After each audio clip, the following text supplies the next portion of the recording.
আসসালামু আলাইকুম বন্ধুরা, কেমন আছেন? আশা করি অনেক অনেক বেশি ভালো আছেন। বন্ধুরা, চলে আসলাম ঢাকা শ্যামবাজার পাইকারি আড়তে।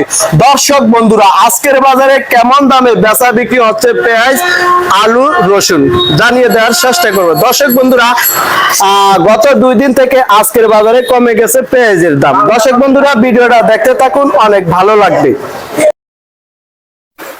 আসসালামু আলাইকুম। ওয়ালাইকুম সালাম রাহমাতুল্লাহ। কেমন আছেন আপনি? ইনশাআল্লাহ আল্লাহ রাখছে ভালো। আপনি আসছেন কোন জেলা থেকে? আমি আসছি রাজবাড়ী জেলা থেকে। রাজবাড়ী জেলা থেকে জি এসেছেন? জি।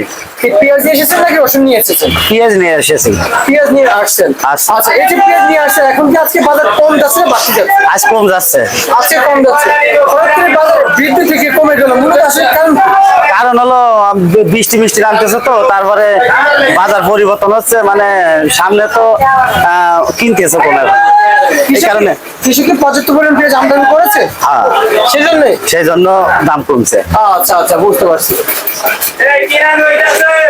বাজারে পেঁয়াজ নিয়ে এসেছি। সমস্যা পিজির দাম ধরেন যে বার্লিফারে আমাদের মানে সমস্যা ঘটায়।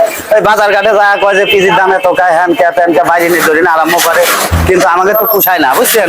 দাম যদি আমাকে 2000 টাকার ভিতরে থাকে তাহলে যে আমাদের আসল টাকা ওঠে। তাছাড়া আমাকে যদি 1000-1200 টাকা বেচলি তো খরচের টাকাই হয় না। 1 কেজি না 1 কেজি দানাই কিনা লাগে 30,000 টাকা দিয়ে। এক বস্তা 2800। হ্যাঁ, এক বস্তা 2800। আচ্ছা, আমরা যদি বলি আপনাদেরকে যে পেঁয়াজ নিয়ে এসেছে আজকে কত করে বিক্রি চলছে মার্কেটে? আজকে 45, 46, 44, 44, 42, আচ্ছা আচ্ছা আচ্ছা, 45, 46, 42 42 এভাবে চলছে চলছে। হাটের খবর নিয়েছেন? আটের খবর নিয়েছি। আটের খবর তো বেশি। বেশি, 1900 টাকা দাম, এনে এসে কমে গেছে। হাটে আপনারা পেঁয়াজ বিক্রি করেন না কেন তাহলে? আটা বিক্রি করবো এখানে ধরেন 50 মন পিস আনলি পরে আমরা একবারে বেশি কিনে চলে যেতে পারি, এই কারণে। হ্যাঁ, এই কারণে এই জায়গা নিয়ে আসি। নিয়ে আসেন। জি। হাটে কি পারেন না? হ্যাঁ, পারি। পারেন। হ্যাঁ। তাহলে হাটে বিক্রি করে দেন, হাটে তো বেশি। আটা বেশি এখন ধরেন যে আমরা তো অনেক পেয়ে জানি এখানে হয়তো বাকিটাই নাই বলে দেখি। আর বাকি নেই, আমাদের ওদিক তো বাকি নেই, তো এই কারণে এনে আসে নগদ টাকাটা পাই আর কি। এখানে নগদ টাকা পাচ্ছেন আর জি। হাটে বাকি। জি। সেজন্য নগদ টাকা যেখানে মান যাবে সেখানে। সেখানে। আচ্ছা আচ্ছা আচ্ছা, আজকে যে হাট থেকে নিয়ে আসছেন, জি। হাটে যে 1900 থেকে 1950 পড়ছেন হাটের বাজার। হ্যাঁ, জি। আর এখানের সাথে মিলে না কেন, মূলত কারণ কি? এখানে মেলে না, এখানে তো মানে কিনে মানে ই কম, মানে কি কিনতেছে কম, খালি ভাবতেছে যে বাজার কমবে না এই কারণে মানে কিনতেছে না। আপনি ফরিদপুর থেকে এসেছেন? রাজবাড়ী। রাজবাড়ী। রঙ্গিলা 7 কোন জেলায় উৎপাদিত হয়েছে এবছর? রঙ্গিলা 7 উৎপাদিত হয়েছে আপনার যশোর জেলায় বেশি। আজ দাম কেমন যাচ্ছে মার্কেটে? মার্কেটে রঙ্গিলা 7 এর তো দাম কম। দাম কম? জি, 1800। আচ্ছা, রঙ্গিলা 7 দাম কম যাচ্ছে মাঠে। হ্যাঁ। আমরা যদি বলি বর্তমানে এই রঙ্গিলা 7 এর যে মূল্য তালিকা আছে, আজকের এই বাজারে কেমন দাম যাচ্ছে? আজকের বাজারে যাচ্ছে 48 টাকা। 48 টাকা। জি। তা কৃষকের কাছ থেকে নাকি ভোটার আইডি কার্ড চাচ্ছে কে শুনলাম? ভোটার আইডি কার্ড চাচ্ছে তো অনেকে, ম্যাজিস্ট্রেট এরা তো ভোটার আইডি কার্ড চায় মানে দাম কমানোর জন্য আরো, কিন্তু আমাকে তো দাম কমালি তো বাঁশ চলে যায়, বুঝছেন। আচ্ছা, আমরা যে শুনতে পেয়েছি কৃষি মন্ত্রণালয় থেকে আপনাদের কি কোনো যারা কৃষক ওদের থেকে কোনো লাইসেন্স দেওয়া হচ্ছে? লাইসেন্স সার ওষুধ আসে, সবকিছু আসে বাংলাদেশ থেকে কিংবা কৃষি বোর্ড থেকে, কৃষি বোর্ডের সহযোগিতা করতেছে, সেই লাইসেন্স কি হয়েছে আপনাদের? না না এগুলো হয় না, সেগুলো হয় না। এই জন্য আপনার কৃষক সরকার থেকে কোনো সুবিধা পাইছে না, কোনো সুবিধাই পাইনি, একটা টাকাও পাইনি। লাইসেন্স হয় না, আর সুবিধা পান না? না, কোনো সুবিধা পাইনি। আচ্ছা, উন্নত মানের পেঁয়াজের বীজ এনে কি আপনারা আবাদ করতে পারবেন? জি, পারবো। সরকার যদি দেয়? হ্যাঁ, পারবো। আপনি কি সরকারের কাছে আবেদন করতে চাচ্ছেন যে বর্তমানে আমাদের ভালো মানের পেঁয়াজ বীজ দেওয়ার জন্য? হ্যাঁ, করবো, আবেদন করবো, সমস্যা কি। ভালো মানের পেঁয়াজ দিয়ে আপনারা আবাদ করতে পারবেন? হ্যাঁ, পারবো। আচ্ছা, ঠিক আছে, ধন্যবাদ আপনাকে। কৃষক শুনছিলাম যে মার্কেট কৃষক নাকি ব্যাপারী? আমি কৃষক ব্যাপারী দুটোই। জি। জি। কোন জায়গা থেকে এসেছেন? আমি রাজশাহী থেকে এসেছি, রাজশাহী। আচ্ছা, রাজশাহী থেকে এসেছেন। পেঁয়াজ নিয়ে এসেছেন নাকি আলু নিয়ে এসেছেন? আমি আলু নিয়ে এসেছি রাজশাহী। আলু নিয়ে এসেছেন। আচ্ছা, দাম কি বর্তমান পাচ্ছেন আলু বিক্রি করে? আলু বিক্রি করে দামের কথা কি বলবো, দামের কথা বুঝতে গেলে তো মাথার তার সব ছিঁড়ে যাচ্ছে। কেন, কি হয়েছে? কারণ উৎপাদন খরচ করলাম আমার হলো 24 টাকা, জি। আর এখন মাঠে আলু বিক্রি করতেছি আমি 9 টাকা 10 টাকা। 9 টাকা 10 টাকা। এখানে নিয়ে এসে, এখানে 10 টাকার আলু কিনে নিয়ে এসে মার্কেটে এসে করতেছে 14 টাকা, আবার বিক্রি হচ্ছে 12 টাকা। 12 টাকা। তাহলে আমরা কোথায় যাব, কোন জায়গায় যাব, কি করব, মানে কোনো মাথার কোনো তালি নাই, সব তার ছিঁড়ে যাচ্ছে মনে হচ্ছে। আচ্ছা, আমরা শুনতে পেয়েছি যে নেপাল, সৌদি আরব এবং মিয়ানমার, অপরদিকে দিকে যদি বলি দুবাই বিভিন্ন দেশে কিন্তু আলু যাচ্ছে, রপ্তানি হচ্ছে, তারপরে কি বাজার কি বাড়ছে না? যাচ্ছে, কিন্তু যে পরিমাণে যাচ্ছে সেটা হলো একদম সীমিত।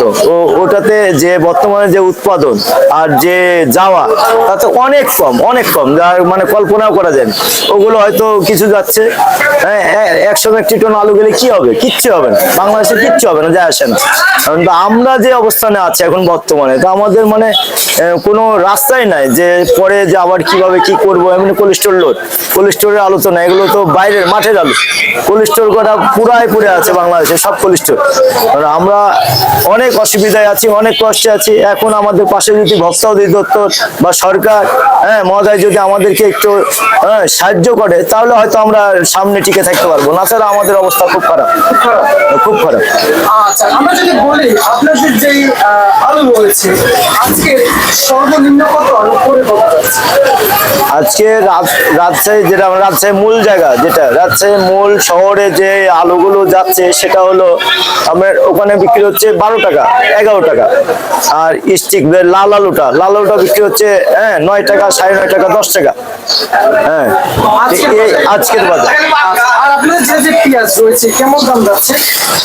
পেঁয়াজের সঙ্গে আমরা একটু কাজ কম করি, কারণ আমরা আলুর সঙ্গেই কাজ করি। পেঁয়াজটা যারা পেঁয়াজ চাষি সেটা তারা বলতে পারবে ভালো।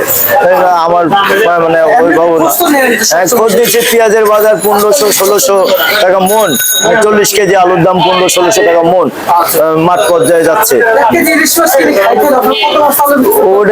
ওটা স্বপ্নই থেকে যাবে আমাদের ওই বাস্তবে ইলিশ মাছ খাওয়ার হবে না। না, কেন? 2 বস্তা আলু বিক্রি করলে 1 কেজি ইলিশ হবে। 2 বস্তা আলু উৎপাদন করতে আমাদের খরচ হচ্ছে 5000 টাকা। আর এখন একটা ইলিশ মাছ কিনে খেতে 2 বস্তা আলু। তো কি আমরা আলু খাবো না আমরা পেটে খাবো, না হলো আমরা কি করবো? এটা মানে কোনো রাস্তাই নেই আমাদের, রাস্তা ছাড়া আমরা চলতেছি। আমাদের পাশে কেউ নাই। আমরা কিছু 2024 সালে একটু আলুর দামটা বাড়লো, হ্যাঁ, তাতে ধরেন যে সরকার, ভোক্তা অধিদপ্তর বা সাধারণ পাবলিক, হ্যাঁ, মনে হলো যে একবারে মানে কি না কি হয়ে গেল। আমরা তো এখন দিশাহারা আলু করে। আমাদের পরিশ্রম, আমরা পার বিঘাতে খরচ হচ্ছে 90,000 টাকা। আর এখন আমরা পার বিঘাতে এখন আলুর দাম পাচ্ছি হলো 40,000 টাকা, 35,000 টাকা। কৃষকের দাম যদি আপনার মাঠ পর্যায়ে যদি 25-26 টাকা দাম থাকে, হ্যাঁ, তাহলে কৃষক ক্যাশটা ফেরত পাবে, ক্যাশটা ফেরত পাবে। সার, বীজ, তেল এগুলো তো অনেক বেশি দেয়া কিনতে হয়। যেমন সরকার যেমন সার দেয়, হলো একটা সরকার রেট আছে, ওই রেটে আমরা কখনোই সার পাই না। কারণ ওখানে একটা সিন্ডিকেট একটা কাজ করে। কারণ ওটা কারা কিভাবে সিন্ডিকেট করে সেটা তো আমরা জানি না, কিন্তু একটা বিশাল একটা সিন্ডিকেটের কাজ করে ওখানে। আমরা কোনোদিনই সরকারি ন্যায্য মূল্য আমরা একবার আমি ধরো 50 বিঘা করবো, আমাকে 5 বস্তা সার দিবে। ওই 5 বস্তা সারে তো আর আমার 50 বিঘা আলু হবে না। হ্যাঁ, আমাকে বাইরে যখনই কিনতে দেবো সেই সারটা হয়ে যায় 1400-1500 টাকা, 1800 টাকা, 2000 টাকা। এই আমরা কোথায় দাঁড়াবো? কেউ নাই আমাদের পাশে, কেউ নাই। আমরা খালি পরিশ্রম করি গাধার মতো। হ্যাঁ, আমরাকে বলে যে কৃষক হলো দেশের সূর্য সন্তান, আমরা দেশের কুলাঙ্গার সন্তান কৃষকরা। হ্যাঁ,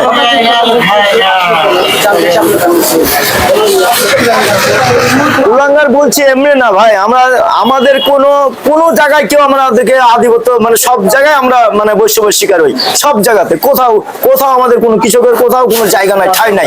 কারণ যত কিছু সবকিছু বাংলাদেশ কৃষি প্রধান দেশ, আর কৃষকের উপরেই চাপ। হ্যাঁ, এই কৃষক বিষ কিনতে যাবো, বিষের ট্যাক্স ভ্যাট দিয়ে মানে সে অতিরিক্ত একটা হিসাব। মানে কোনটায় মাছ চাষ করতে দেবো, মাছের যে মাছের যে খাদ্যর দাম, সে খাদ্যর দামে আমরা মাছ বেশি লস। আমরা মানে প্রতিনিয়ত আমরা খুব বিপদে আছি। প্রতিনিয়ত আমাদের কৃষকের পাশে, কৃষি প্রধান দেশ, অথচ কৃষকের পাশে কেউ নাই। সব কে কোথায় কিভাবে কি করতেছে আল্লাহ পাক ভালো জানে, আমরা কিছুই জানি না। আমরা যদি বলি প্রত্যেকটা বছর কিংবা এই বছর ছাড়া অন্যান্য বছর সরকার কিন্তু কিছু দিতে হয়, কিংবা সার বেশি কিছু হলেও দিত, অল্প হলেও দিত। এবছর কি আপনারা পেয়েছেন? যে পরিমাণে সার বীজ সরকার দেয় তাতে কৃষকের কিচ্ছু হয় না, ওগুলো নামমাত্র সামথিং, মানে নামমাত্র। নামের জন্য দেয়। নামের জন্য, মানে আমরা দিচ্ছি, এটা মানুষকে জনগণকে দেখাচ্ছে যে আমরা দিচ্ছি, আসলে সে দেওয়া না। হ্যাঁ, দিলে সেইভাবে যদি দেয়। এখন আবার ওই যে সবজির দাম, এখন তো সবজি উৎপাদন নাই, আবার কয় যে যারা যে কিনে খাচ্ছে কয় সবজি, আরে সবজি তো কেবল মানুষ লাগাচ্ছে, এখন তো দাম একটু বাড়তেই পারে। অথচ ওটা আবার ভক্তদের, আরে ভক্তদেরকে দেখান, এখন পলিস্টোরে আলুর ভরা রাখছে, 1 কেজি আলুর দাম হলো রাখছে যে হলো 6 টাকা 75 পয়সা, এটা নিয়ে আমরা আন্দোলন করতেছি, অথচ কোনো কিছু হলো না। তাদের পলিস্টোরে উৎপাদন খরচ হয় 1 থেকে 1.5 টাকা, হ্যাঁ 1.5 টাকা, তারা নিচ্ছে 6 টাকা 75 পয়সা। কোথায় সরকার, কোথায় ভক্তদের, কোথায় কৃষি বিপণন, কোথায় তারা, কোথায় তারা? এখন যদি কৃষকের পাশে এইভাবে না দাঁড়ায়, আমরা আন্দোলন করতে করতে তো আমাদের মানে প্রতিনিয়ত আন্দোলন করলাম, ওখানে যদি আপনার 1.5 টাকা খরচ করে তারা যদি 6 টাকা 75 পয়সা নেয়, তাদের লাভ কত করতেছে? পার বস্তায় 400-500 টাকা, তাদেরকে কেউ কোনো কিছু বলতেছে না। কৃষকের 2 টাকা 1 টাকা যদি বাড়ে যায়, তাতে কৃষকের উপরে সবাই চড়া হয়ে যায়, ভক্তদের থেকে শুরু করে সরকারি প্রশাসন সবাই কৃষকের উপরে চড়া হয়ে যায়। এই যে পেঁয়াজ আপনাদের জেলায় কত করে বিক্রি হচ্ছে শুনেছেন? পেঁয়াজ হলো আপনার 1400-1500, এই কিছুদিন আগে পেঁয়াজের দাম ছিল 800-900, এখন একটু 1400-1500 টাকা হয়েছে, কিন্তু এইভাবেও তো হয় না। পেঁয়াজের দাম 2200-2300-2500 টাকা হলে এটা ঠিক থাকে, কারণ কৃষকের উৎপাদন বীজ, পেঁয়াজের 1 মণ বীজ কিনতে হয়েছে 9000-10,000 টাকা, সেই বীজ আজকে সেই কোথায় যাচ্ছে? আমরা 4 সাইড আমাদের বিপদ। আমরা যদি বলি রাজশাহীর পেঁয়াজ অন্য জেলার পেঁয়াজ 50-52 করে বিক্রি চলছে, আজকের বাজারে এসে শুনতে পাচ্ছি দাম কম, কেমন দাম চলছে তাহলে আজকের বাজারে কত করে চলছে? আজকে যে বললাম যে 40-45।